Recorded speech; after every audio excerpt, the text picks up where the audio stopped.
Bismillahirrahmanirrahim. Assalamualaikum warahmatullahi wabarakatuh. Alhamdulillahil karim, Ar-Rahman 'allama al-Qur'ana, khalaqal insana 'allamahul bayan.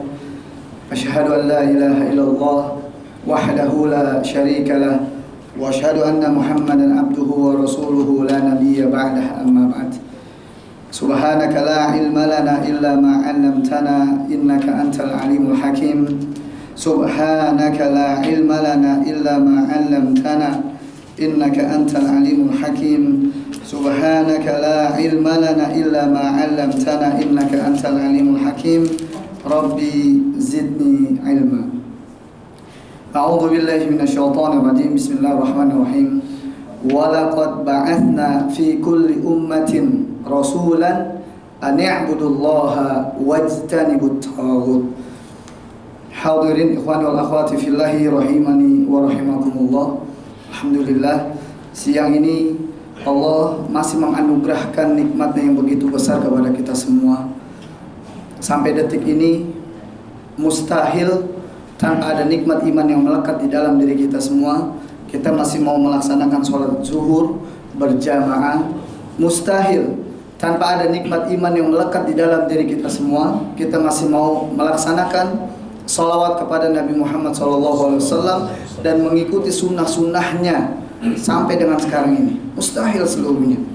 Oleh karena itu, kalimat yang hanya pantas terucap dengan lisan kita semua, dengan ucapan syukur kita kepada Allah Subhanahu wa taala adalah kalimat alhamdulillah.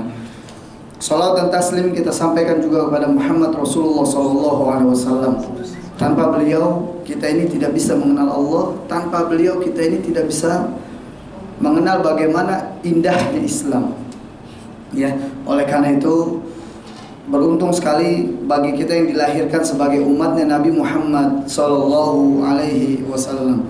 Apalagi dalam waktu dekat ini insyaallah kita akan melaksanakan puasa di bulan Ramadan.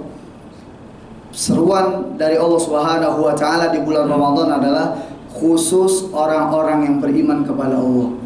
Allah menyeru dengan kalimat ya ayyuhalladzina amanu, hai orang-orang yang beriman. Makanya nanti nggak heran ketika bulan Ramadan, ketika kita banyak menemukan mungkin ada warteg, warkop di pinggir jalan, kita lihat banyak kaki-kaki bergelantungan. Padahal KTP mereka Muslim, tapi mengapa mereka ada di warteg di siang hari? Mengapa mereka ada di rumah makan di siang hari? Karena mereka termasuk orang-orang yang tidak mendapatkan seruan dari Allah Subhanahu wa taala sebagai orang yang beriman. Kalau kita lihat di dalam ayat ini, ya ayyuhalladzina amanu, hai orang yang beriman, kutiba alaikumusiyam, diwajibkan atas kamu berpuasa. Kalau kita lihat dalam konteks dalam bahasa Arab, kutiba alaikumusiyam, diwajibkan atas kalian semua melakukan puasa.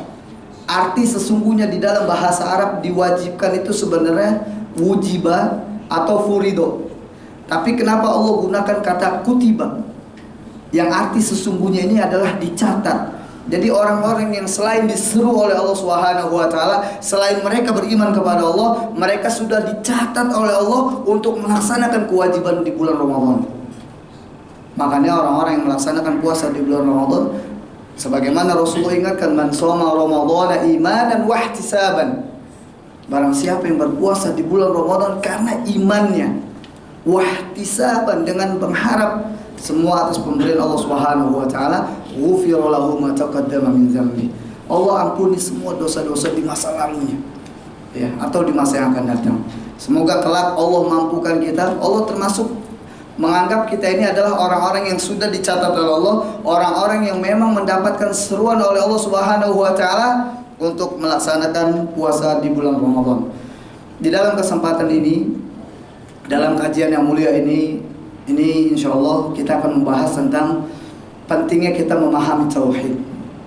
Saya mau nanya dulu kepada ikhwani wal akhwati fillah, ada yang pernah tahu apa itu tauhid? Mungkin saya pernah singgung juga masalah tauhid. Ada yang pernah tahu apa itu tauhid? Sering kita bilang, kenapa kita harus murnikan tauhid? Kenapa dikatakan yuk kita angkat jari satu tauhid. Apa itu tauhid? Kalau kita buka kitab tauhid, kita akan menemukan dengan tauhid uluhiyah, tauhid rububiyah, tauhid asma wa sifat. Kemudian saya tanya kepada ikhwan wal akhwati fillah, apa itu tauhid? Ada yang bisa tahu? Ada yang bisa jawab? Apa itu tauhid? Tauhid adalah kita mengesahkan Allah Subhanahu wa taala. Makanya di dalam tauhid ini disebut dengan kalimat ikhlas. Kalimatul ikhlas, la ilaha illallah. Makanya ketika orang bicara ikhlas, sebenarnya gimana sih kita harus ikhlas? Apa yang harus kita lakukan kalau kita bisa sampai ikhlas? Ikhlas seperti bagaimana surah Al-Ikhlas yang tidak pernah menyebut kalimat ikhlas di dalamnya. Kemudian tauhid uluhiyah. Apa itu tauhid uluhiyah? Ini pelajaran sangat mendasar yang kita harus paham, ini tauhid.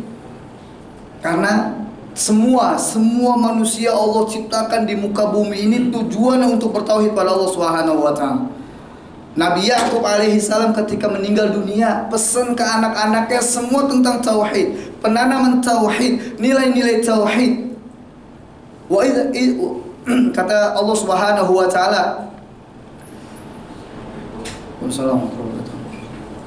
wa idh hadara Yaqub al-maut. Tidakkah kamu menyaksikan bagaimana Nabi Yakub alaihissalam ketika ingin menghadapi kematian? Apa yang ditekankan Nabi Yakub alaihissalam kepada anaknya? Madza ta'buduna min ba'di? Apa yang akan engkau sembah setelah aku meninggal dunia? Boleh nanti jamaah ikhwan wal akhwati fillah, kalau di rumahnya punya anak usia 1, 2 tahun, 3 tahun, 4 tahun, 5 tahun, tes. Ini dari banyak saya mengujikan, dari banyak saya melakukan, dan saya lihat langsung sebagaimana yang Rasulullah sampaikan bahwasanya kullu mauludin yuladul ala fitrah. Setiap anak yang dilahirkan ini terlahir dalam keadaan fitrah. Fitrah di sini adalah mereka ini bertauhid pada Allah Subhanahu wa taala. Anak yang baru lahir mereka sudah faham tauhid. Ketika kita di dalam kandungan, bagaimana Allah sudah ingatkan kepada kita semua. Qalu bala syahidna. Kita bersaksi, ya Allah, Engkau adalah Rabb kami. Jadi semuanya kita udah mengakui Allah Subhanahu wa taala ini adalah Rabbnya kita semua. Kita sudah bertauhid. Kalau orang tidak bertauhid, kalau orang ini sudah melakukan kesyirikan kepada Allah, berarti dia di luar fitrah manusia. Boleh nanti diujikan ke anak-anaknya. Saya punya anak masih usia 18 tahun, qadarullah tadi sakit, sehingga saya harus urus anak saya dulu, saya ruqyah dulu, karena panasnya sampai 40 tadi. Terus baru saya bisa tinggal sebentar. Anak saya usia 18 bulan, ketika saya tanya, ya bunayya, saya selalu membahasakan nama manggil anak saya, ya bunayya. Wahai anakku, aina Allah? Di mana Allah? Secara otomatis anak akan menjawab semuanya. Coba dicek di rumah. Yang punya anak, ponakan, saudara, teman punya anaknya, tanya, Allah ada di mana? Secara otomatis dia akan angkat tangannya. Dia akan menjawab Allahu fis sama. Walaupun dia nggak bilang Allah di langit, bukan, tapi dia akan menuju ke atas tangannya. Coba deh. Ini luar biasa sekali. Kalau anak yang memang belum pernah ada campur tangan orang tua, anak harus diajari nonton, misalkan ini film Krishna begini, mengajarkan tentang agama-agama di luar Islam. Kalau misalkan belum ada kontaminasi tentang hal itu, insya Allah dia akan menjawab, Aina Allah? Di mana Allah? Allah fis sama. Makanya hal yang sangat mendasar bagi kita semua, ketika ada pertanyaan di mana Allah, kalau ada yang menjawab Allah di mana-mana, berarti orang ini belum paham tentang tauhid. Allah di mana? Allah di urat nadi kita, berarti orang ini belum paham tentang tauhid. Allah ada di mana? Allah di mana-mana. Kadang kalau kita di WC, Allah ada di WC, berarti orang ini belum paham tentang tauhid. Ini salah satu modal dasar kita semua. Ketika ada satu pertanyaan, di mana Allah? Jawaban menurut Al-Quranul Karim, Allah fi arsyistawa. Allah bersemayam di ars yang maha tinggi.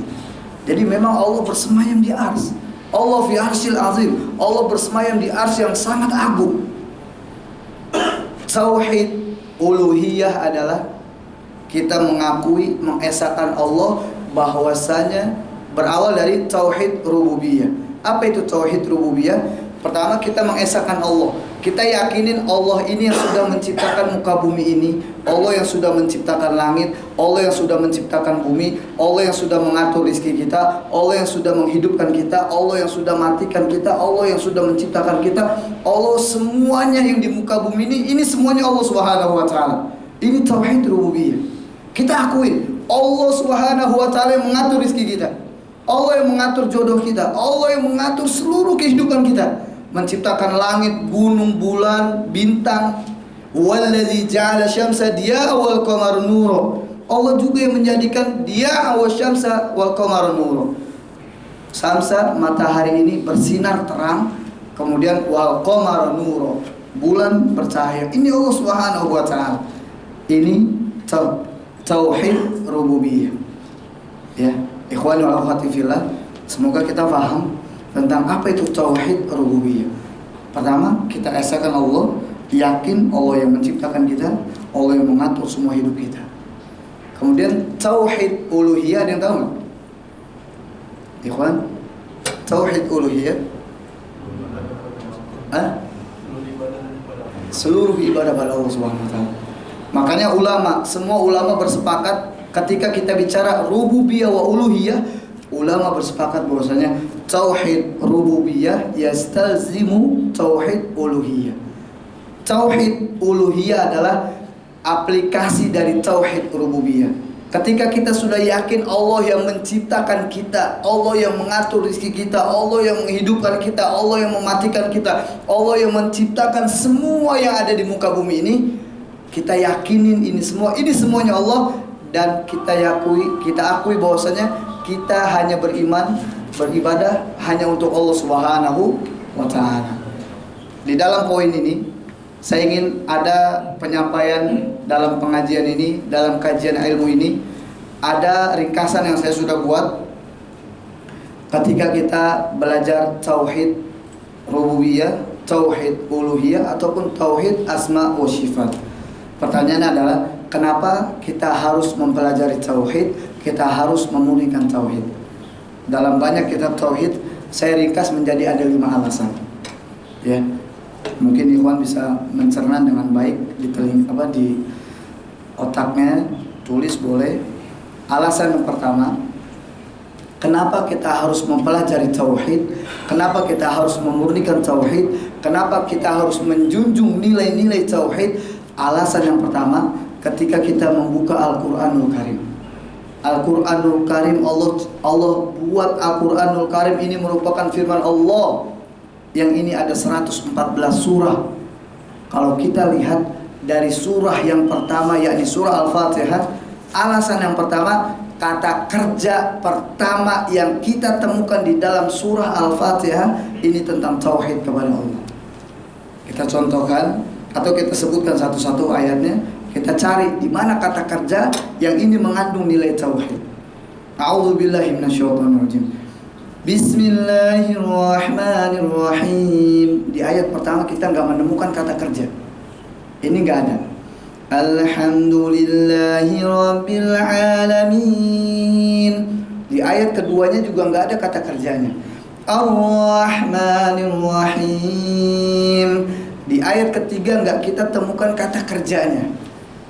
Maliki yaumiddin. Di ayat keempat pun tidak ada kata kerjanya. Kemudian di ayat kelimanya, Iyyaka na'budu wa iyyaka nasta'in. Di ayat kelima kita menemukan kata kerja bahwasanya kita diajak untuk bertauhid kepada Allah Subhanahu wa taala. Iyyaka na'budu wa iyyaka nasta'in. Ya Allah, hanya kepadamu kami menyembah. Tauhid uluhiyah. Kita diajak untuk menyembah hanya kepada Allah Subhanahu wa taala, hanya Allah. Walaupun kita diberikan musibah begitu hebat kepada di dalam kehidupan kita, kita diberikan banyak cobaan oleh Allah Subhanahu wa taala, tapi kita hanya beribadah kepada Allah.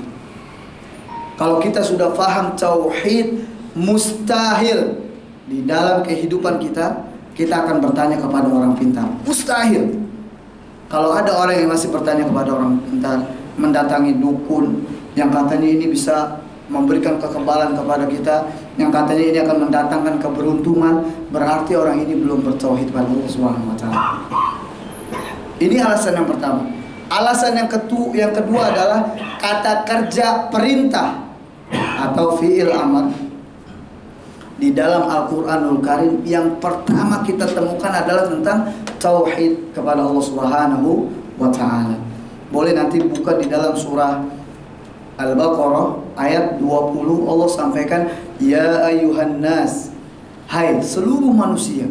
Allah serukan kepada seluruh manusia, ya ayuhan nas wa'budu, sembahlah Rabb kalian.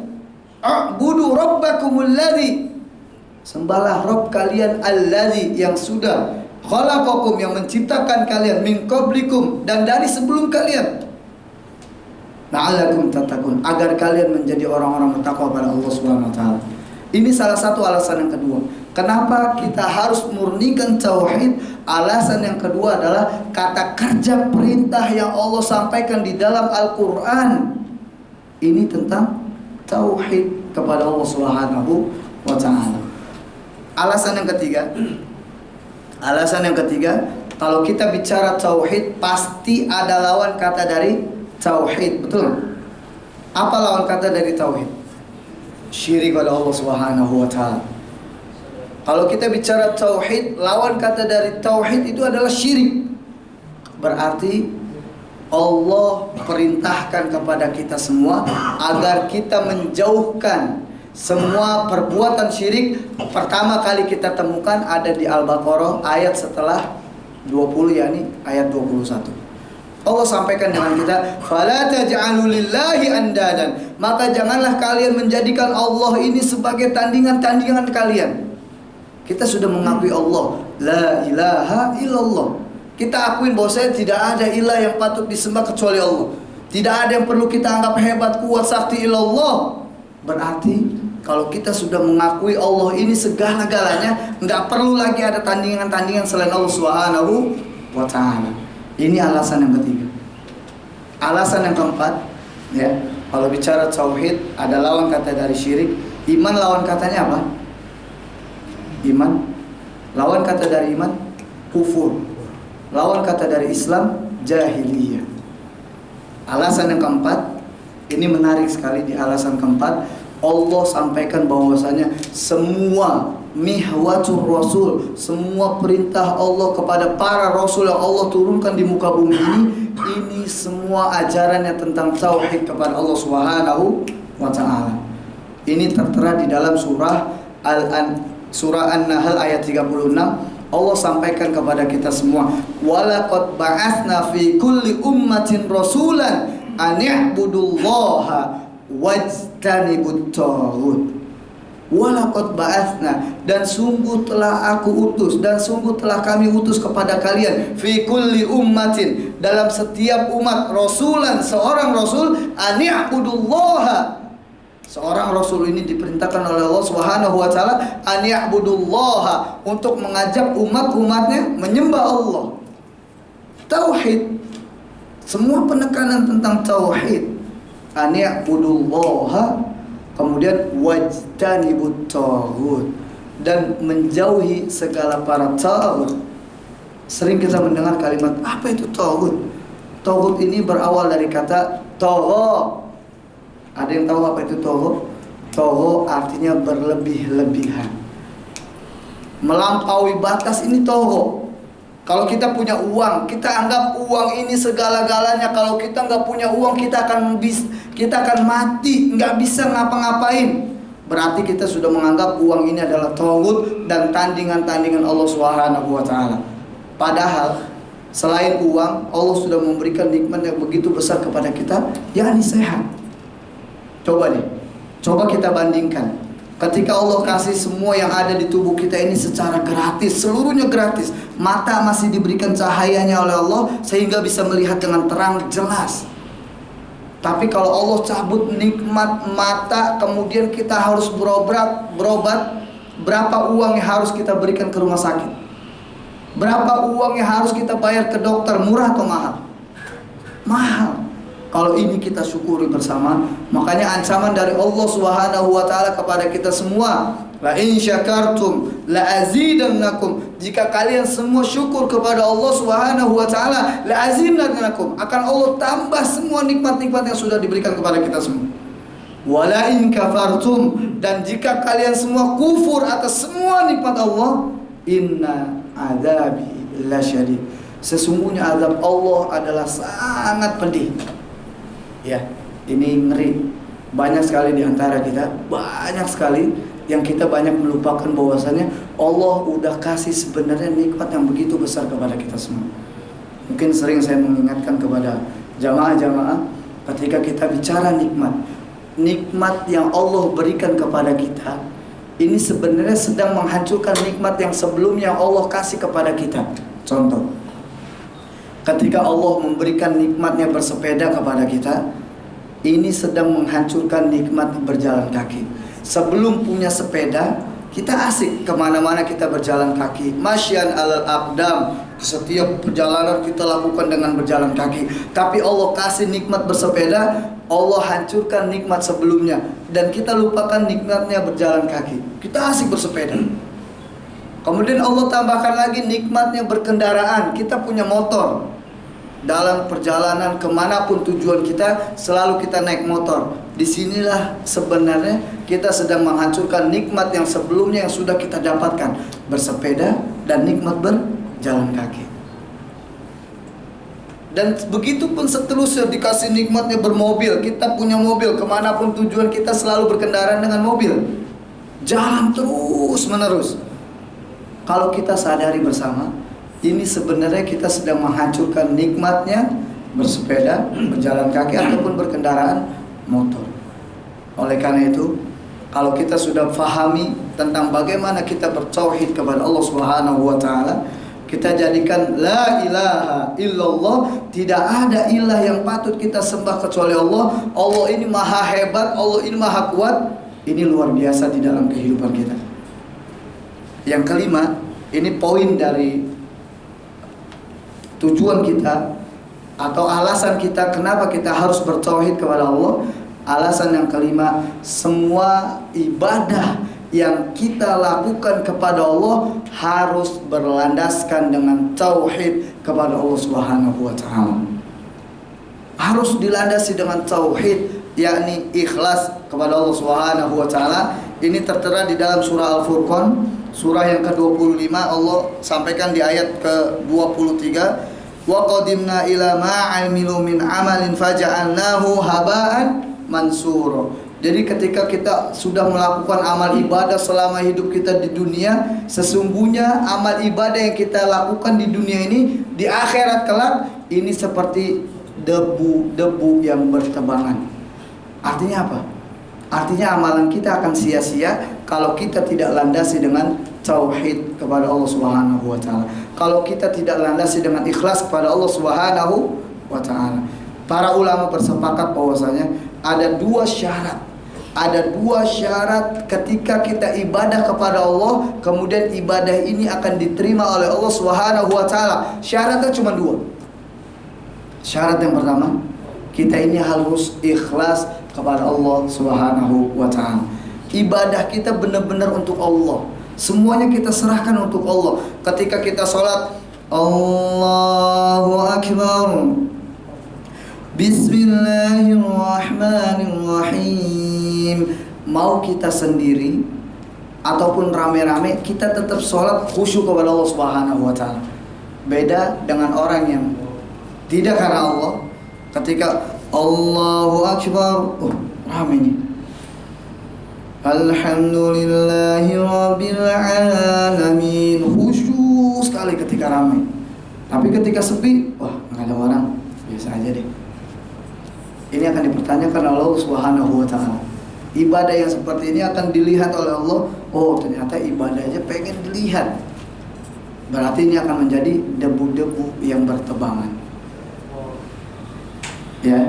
Kemudian ulama mengatakan yang kedua, kenapa ibadah yang harus yang bisa diterima oleh Allah Subhanahu wa taala? Alasan yang kedua, ittiba, harus sesuai tuntunan Nabi Muhammad SAW. Rasulullah ingatkan, ketika kita melaksanakan ibadah kepada Allah, kata Rasulullah SAW dalam hadis sahih yang mulia, "Man amila amalan laisa fihi amruna fahuwa raddun." Barang siapa yang melakukan amal ibadah yang tidak sesuai dengan petunjuk Rasulullah, contoh dari Rasulullah, fahuwa raddun. Ibadah ini akan ditolak oleh Allah Subhanahu wa taala. Sekarang kalau kita lihat orang ibadah, ada dua pertanyaan yang sebenarnya kita tanyakan sama mereka. Pertanyaan berdasarkan dalil dari Al-Quranul Karim, sampaikan saja. Qul hatu burhanakum in kuntum shadiqin. Coba kamu tunjukkan bukti yang kamu lakukan ini, ada nggak contohnya dari Rasulullah? Ada nggak dalilnya? Kalau kamu nggak bisa contohkan, kalau kamu nggak bisa tunjukkan bukti yang kamu lakukan berdasarkan contoh dari Nabi, berarti ada sesuatu ibadah yang memang ini akan ditolak oleh Allah Subhanahu wa taala. Ini dalil yang pertama, qul hatu burhanakum in kuntum shadiqin.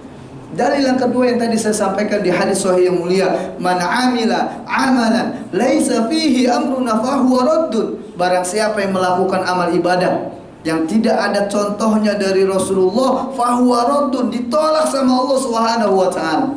Ditolak seluruhnya. Bahkan ketika saya banyak melihat dari lapangan, yang memang saya adalah seorang terapis ruqyah, saya banyak melihat orang-orang yang melakukan ibadah yang tidak sesuai dengan petunjuk Rasulullah, ini ditolak semua. Ketika ibadahnya ditolak oleh Allah, siapa yang akan memanfaatkan ibadah kita? Syaitan, jin, ya syaitan dari kalangan jin, sehingga ibadah yang kita lakukan seakan-akan benar. Makanya ada istilah, banyak sekali di antara kita, mereka ini membenarkan yang biasa, tapi tidak membiasakan yang benar. Ketika mereka banyak melakukan sesuatu yang biasa mereka lakukan, al-adatul muhakamah, banyak orang-orang di antara kita, adat ini sudah dijadikan hukum. Loh, adat kita seperti ini, hukumnya begini. Padahal bertentangan sekali dengan Al-Quran dan hadis, tapi mereka lakukan. Percaya deh, kalau dicek satu-satu, mereka ini adalah orang-orang yang akan terindikasi kena gangguan jin. Saya banyak sekali ketika diundang ke daerah-daerah, salah satunya ada beberapa daerah yang saya pernah datangin. Ada jamaah di daerah Cirebon. Jamaah ini sering melakukan aktivitas ziarah kubur. Yang ketika itu saya ditanya sama jamaah ini, hampir beberapa ratus jamaah bilang, "Ustadz, menurut Ustadz, bagaimana hukum berziarah kubur?" Saya menjawab, hukum ziarah kubur boleh. Bahkan Rasulullah sampaikan di dalam hadis sahih yang mulia, ketika kita berziarah kubur, ini ada pelajaran yang begitu besar kepada kita semua. Kenapa? Ziarah kubur merupakan dzikrul maut, mengingat kepada kematian. Kita akan mendatangkan ketenangan di dalam hati kita. Karena kita ingat, saat ini kita semua berada di atas tanah, boleh jadi suatu saat kita akan dipendam oleh tanah. Kemudian lantas bagaimana Ustaz? Ketika kita lihat banyak orang-orang, termasuk kami, majelis taklim ini sudah 6 tahun, setiap bulannya selalu dan diwajibkan ziarah kubur ke makam-makam para wali. Cirebon kan memang banyak tempat-tempat ziarah. Terus mereka tanya, bagaimana hukum kami Ustaz? Kalau kita ziarah hanya tok ziarah, enggak masalah. Tapi guru kami mewajibkan, menganjurkan yang lagi susah silakan minta apa aja, dimudahin. Yang lagi mau butuh uang buat bayar hutang biar lunas, datang ziarah minta. Yang pengen punya anak lulus ujiannya minta. Ini yang harus kita garis bawahi adalah ziarah yang seperti ini termasuk ziarah yang tidak dibolehkan oleh Rasulullah SAW. Kenapa? Karena mereka tawasul kepada orang yang sudah meninggal dunia. Tawasul bil maut. Tawasul boleh nggak? Boleh. Tawasul itu adalah meminta perantara. Ada sebuah perantara yang kita mau minta doa kepada Allah. Ada satu perantara. Ini boleh, dibolehkan dalam Islam. Ada tawasul yang dibolehkan. Yang pertama, tawasul kepada orang yang masih hidup. Datang ke ustaz, datang ke kiai, "Ustaz, saya lagi ada masalah nih Ustaz, tolong dong doain saya supaya masalah saya dimudahkan Allah." Ini boleh, karena masih hidup orangnya. Ya, ini yang pertama. Tawasul yang dibolehkan yang kedua adalah kepada amal soleh. Nanti boleh dibuka di dalam kitab Riyadhus Shalihin. Ini bab yang pertama. Di dalam kitab Riyadhus Shalihin dijelaskan bagaimana kita boleh tawasul kepada amal soleh yang pernah kita lakukan. Kita boleh dalam keadaan ujian yang begitu berat, kemudian ketika kita berdoa pada Allah, ya Allah, ujian saya berat banget nih, ya Allah. Kayaknya saya sendiri menghadapi ujian ini nggak kuat deh. Terus boleh kita ingat-ingat, ya Allah, 10 tahun yang lalu saya pernah bersedekah dengan jumlah uang 100 juta misalkan.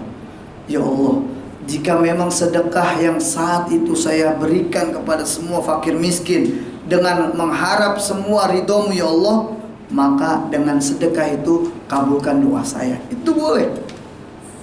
Tawasul bil sedekah. Tawasul dengan doa-doa, perilaku amal-amal soleh yang pernah kita lakukan. Ini boleh. Ya Allah, saya pernah ketemu anak yatim, dia lagi kesusahan, kemudian dia nggak punya uang, saya cuma kasih uang 10.000 ya Allah. Jika memang 10.000 itu saya berikan karena memang saya tidak ada uang lagi, tapi karena saya tujuannya untuk mengharapkan ridhomu, kabulkan doa saya. Ini boleh dalam Islam. Kemudian salah seorang jamaah gini bilang, oke Ustaz, saya mau tanya gini deh, kalau Ustaz ngasih contoh kayak gitu, berarti gini, Ustaz kan mau ketemu sama presiden, Ustaz nggak kenal sama presiden, tapi Ustaz kenal hanya sama perantaranya presiden, sehingga perantaranya ini bisa menemukan antara Ustaz dengan presiden. Kan boleh Ustaz. Dia masih membantah tuh. Padahal saya udah kasih contoh. Dia masih membantah, saya bilang, oke deh, kalau pertanyaan seperti itu, saya tanya, perantara yang mau menemukan saya dengan presiden, orangnya masih hidup apa udah mati? Masih hidup. Boleh nggak? Boleh, saya bilang. Karena masih hidup, dia bisa nemuin saya sama presiden. Datang ke kuburan minta, ya waliullah, ya habibullah, saya minta ini dong, diterima sama Allah? Enggak, tolak. Ini adalah perbuatan syirik kepada Allah Subhanahu wa ta'ala. Sampai sini paham nggak? Paham ya? Nah, hikmah ketika kita sudah paham tauhid adalah hidup kita ini akan senantiasa tenang. Coba deh, hidup kita akan tenang. Ketika kita diberikan ujian oleh Allah Subhanahu wa ta'ala, kita nggak mendapatkan rizki, kita nggak punya uang. Ketika kita bertauhid, kita yakin Allah udah atur rizki saya, Allah yang menciptakan saya, Allah yang menentukan rizki saya, Allah yang memberikan kesulitan kepada saya, Allah yang memberikan kemudahan kepada saya. Ya udah, kalau begitu saya serahkan pada Allah Subhanahu wa ta'ala. Ini masuk dalam konteks tawakal ala Allah, bertawakal kepada Allah Subhanahu wa ta'ala. Sering nggak diantara ikhwani wal akhwati fillah tawakal pada Allah? Ini luar biasa sekali. Ketika kita keluar rumah, saya pernah, mungkin ada diantara jamaah yang pernah mendengar cerita saya, ketika saya diundang ceramah di daerah Papua. Saya ini hobinya memanah, berkuda. Kemudian panitia bilang, Ustaz, gimana, baru nyampe bandara jam 12 siang, sedangkan acara ceramahnya jam 4 sore. Panitia bilang, Ustaz, gimana nih, mau istirahat di hotel atau kita mau jalan-jalan dulu sekitar Papua? Saya cuma bilang, tolong antarkan saya ke tempat yang jual panahan Papua. Akhirnya dalam perjalanan dari bandara sampai tempat yang jual panahan itu hampir 2 jam. Baru sampai lokasi, qadarullah, yang jual panahan saat itu langsung muntah-muntah. Kita nggak tahu. Sampai akhirnya dia nanya sama teman-teman panitia, ini siapa? Kok kita lihat dia muntah? Mungkin menjijikan kali bagi mereka. Sampai akhirnya mereka muntah. Setelah mereka muntah, saya nggak pedulikan. Yang penting saya dapat panahannya. Setelah saya dapatkan panahan, ini saya contohkan dalam segi tawakal Allah. Ketika saya sudah dapat panahan, saya jalan sama panitia. Yang terjadi adalah saya dihalangi, saya dijegat sama kepala suku di daerah Papua. Ini kepala sukunya luar biasa. Tahu apa yang dia lakukan? Dia ngambil badan saya, dia dorong saya, dan kemudian dia berteriak. Kalau bahasa Betawinya gini, lu ngapain ke daerah gua? Ini kawasan gua, ini kampung gua. Lu nyari mati di sini lo. Gua bunuh lu, gua matiin di sini lo, gua habisin lo, gua cincang-cincang lo. Bahasa mereka begitu. Teman-teman panitia ketakutan. Saya hanya bilang kepada teman-teman panitia, saya bilang, Akhirnya warga di sekitar situ keluar, seluruhnya keluar banyak. Luar biasa. Wallahu alam berapa puluh yang keluar. Ada yang megang tombak, ada yang megang panahan, ada yang megang bawa bambu dan lain-lainnya. Pokoknya semuanya bersenjata, nggak ada yang kosong. Panitia bilang, Ustadz, kita akan mati di sini, Ustadz. Saya cuma bilang ke panitia, walaupun ratusan pedang di leher kita, di ratusan pedang itu nggak ada nama kita, kita tidak akan mati di tangan mereka. Tawakal ala Allah. Walaupun kita ketemu penjahat, kemudian kita sudah ditodongkan pistol di jidat kita, kemudian kita yakin pada Allah, tawakal ala Allah. Kalau di pistol itu nggak ada nama kita, kita nggak akan mati di tangan dia. Ini beberapa hari lalu saya sering begadang di tengah malam karena sekitar Ciganjur, Jagakarsa dan sekitarnya ini lagi rawan gangster ya, gangster motor. Dan beberapa kali saya begadang di tengah malam, saya cari mereka. Karena di Jagakarsa, Ciganjur ini udah ada puluhan korban. Bahkan ada ibu-ibu yang pulang membeli sayuran, bacok sampai akhirnya 18 jahitan dan belum lama meninggal dunia. Ya, akhirnya kita keluar. Saya cuma selonin berempat doang sama teman saya. Kalau kita ketemu puluhan motor, kita akan selonin. Pedang yang mereka pegang, benda-benda yang mereka pegang nggak akan membuat kita mati. Kalau kita berada di jalan Allah, kita akan mati syahid insya Allah. Saya bilang gitu kan, jangan. Tawakal ala Allah. Ketika saya sudah dikepung, dia marah-marah, saya sambil didorong. Senjata saya cuma satu, saya tawakal ala Allah dan saya tunjuk perutnya sambil saya ruqyah. Saya baca surah Al-Ikhlas, saya tunjuk Qul huwallahu ahad. Ini surah Al-Ikhlas, surah yang sangat luar biasa. Ini tentang kita tauhid pada Allah, menjunjung tinggi nilai-nilai Allah. Saya tunjuk perutnya, Qul huwallahu ahad, Allahus samad, lam yalid wa lam yulad wa lam yakul lahu kufuwan ahad. Apa yang terjadi? Kepala suku ini langsung muntah darah. Luar biasa. Panitia langsung muntah darah. Itu warga sekitar langsung mundur, nggak ada satupun yang mendekat. Prasangka baik saya adalah mungkin mereka beranggapan gile, kepala suku gua aja ditunjuk muntah darah, apalagi kita nih. Mungkin ya, apalagi kita yang ditunjuk. Mungkin bisa buntung lehernya, mungkin anggapan mereka begitu. Ketika mereka mundur, sekarang saya yang nyelonin itu, saya majuin dia. Bapak-bapak itu sekarang saya nepuk pundakan. Saya bilang, Bapak, tahu nggak?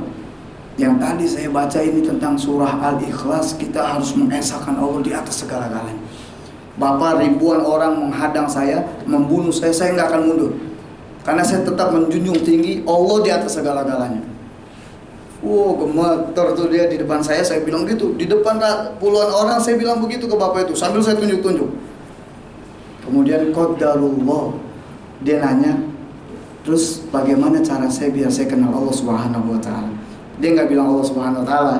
Dia bilang bagaimana cara saya biar kenal Allah? Saya bilang jam 4 sore saya akan ada ceramah, silakan datang, tolong panitia kasih alamatnya. Kemudian dia datang. Pas saya pulang langsung sampai masjid, belum sampai istirahat, belum ganti baju, biarin dah. Apa adanya aja sama penampilan. Pas nyampe masjid, baru 15 menit ceramah saya, ternyata dia datang dikawal dengan 9 orang. Luar biasa. Saya duduk, dia datang langsung deketin saya, nepuk paha saya. Ratusan orang, hampir 800 jamaah, itu langsung diam, sunyi, senyap. Dan saya bilang, di bulan lalu saya bilang kepada semua jamaah di sini juga, saya bilang di tahun 2000, ketika Ambon, orang-orang kafir yang ada di Ambon membantai umat Islam yang ada di Ambon, kemudian ada salah seorang kafir diberikan hidayah pada Allah, dia bercerita kepada teman-temannya, dia bercerita kepada orang-orang Muslim. Ketika kami berhadapan dengan para mujahidin yang ada di Ambon, ini di Papua saya bilang begitu. Ketika 9 orang ini datang dan satu kepala suku, berarti kan 10 orang. Saya bilang kepada jamaah, ketika kami berhadapan dengan para mujahidin yang ada di Ambon, bukan karena persenjataan mereka yang kuat, yang lengkap, yang membuat kami lari, bukan itu.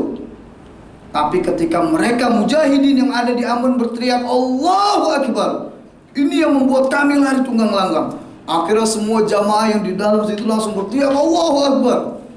Dan saya katakan kepada semua jamaah, walaupun 10 orang yang ada di hadapan saya punya niat membunuh saya, menumpahkan darah saya di masjid ini, kita tidak akan tinggal diam. Ini rumahnya Allah, harus kita jaga dari kesucian orang-orang kafir yang ada di depan kita. Saya orang Jakarta, mereka orang Papua, saya selonin, nggak masalah. Ketika itu ternyata ketua suku itu datang dengan ucapan, Pak, dia mendengar aja tuh, dia nggak marah. Dengan wajah teduhnya, wajah tenangnya dia bilang, Pak, tolong bimbing kami untuk mengucapkan 2 kalimat syahadat dan kami ingin masuk Islam. 10 orang, Allahu Akbar. Saya bilang, ini salah satu hikmah kepada Allah Subhanahu wa taala.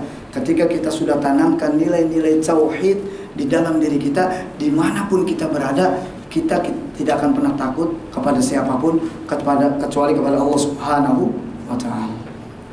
Saya pernah dihadapkan oleh, saya difitnah ketika saya ceramah di Hong Kong, Macau. Saya diundang di, mungkin pernah ramai itu berita, ramai sekali. Bahkan saya pernah masuk di TV One, Trans 7. Waduh, kalau ingat itu, saya diundang di Hong Kong ceramah dengan judul mengungkap kesesatan Syiah. Berani benar nih panitia ngundang dengan judul seperti itu di negara orang lagi. Saya bilang Bismillah. Ternyata di sana orang-orang Syiah yang ada di Hong Kong main, dia banyak dan dia bermain. Biasanya orang-orang sana beda dengan kita, kalau mau kajian dia biasanya beli tiket dulu. Tiketnya hampir $60. Ternyata orang-orang Syiah bikin tiket palsu. Tiket palsu ini, mohon maaf, itu ditambah logo ISIS. Logo ini dikasih ke polisi Hong Kong dan mereka bilang, Pak, yang mau ceramah ini mau bahas tentang bagaimana ISIS dan mau mengajak semua yang ada di Hong Kong untuk kepaham ISIS. Apa yang terjadi? Di Hong Kong saya ditangkap sampai 19 jam. Yang dilakukan oleh mereka adalah, ini kaki kanan kiri saya dijepit di bangku, dia duduk, dia nanya, dari mana kamu? Sakit. Terus dia punya buku tebal, buku ditaruh di perut saya dipukul bukunya, dia nanya sebuah. Saya bilang, la haula wala quwata illa billah. Di saat itu kita cuma bisa berserah diri pada Allah. Nggak ada lagi tempat bersandar kita kecuali Allah. Kalau kita bersandar kepada manusia, kalau manusianya itu bergeser, pasti kita yang akan terjengkang. Benar ya? Benar ya? Insyaallah ini jam 1 sudah selesai. Banyak sebenarnya kisah-kisah yang ketika kita sudah menanamkan nilai-nilai tauhid di dalam kehidupan kita, pasti Allah akan ujikan. Bagaimana sahabat-sahabat Nabi Muhammad SAW ketika mereka menyerukan nilai-nilai tauhid, la ilaha illallah, mereka harus siap ditangkap bahkan dibunuh. Benar ya? Kalau kita sudah tanamkan nilai tauhid, nggak ada sedikit pun rasa ketakutan kita kepada siapapun kecuali Allah Subhanahu wa taala. Allahu Akbar. Barakallahu fikum. Semoga ini mau rukyah nggak? Mau saya? Saya mau ajak kepada jamaah ikhwan wal akhwati fillah, nanti malam ada kajian rukyah di rumah saya, terapi rukyah. Yang mau bawa saudaranya, keluarganya, silakan. Rumah saya di Ciganjur, Jakarta Selatan. Kajiannya habis Isya jam 8. Ini yang masih ada sihir, yang masih ada, kok saya malas ibadah, kok saya di rumah ribut mulu sama suami saya, sama istri saya, silakan. Kok anak saya rewel mulu, nangis mulu, silakan bawa. Ya, alamatnya di Jalan Kemenyan. Bilang aja rumah Umi Bekam. Ini alamatnya udah mendukung ini, Kemenyan. Ya, barakallahu fikum. Kita tutup dengan doa penutup majelis. Subhanaka Allahumma wa bihamdik, asyhadu an la ilaha illa anta, astaghfiruka wa atubu ilaik. Wassalamualaikum warahmatullahi wabarakatuh.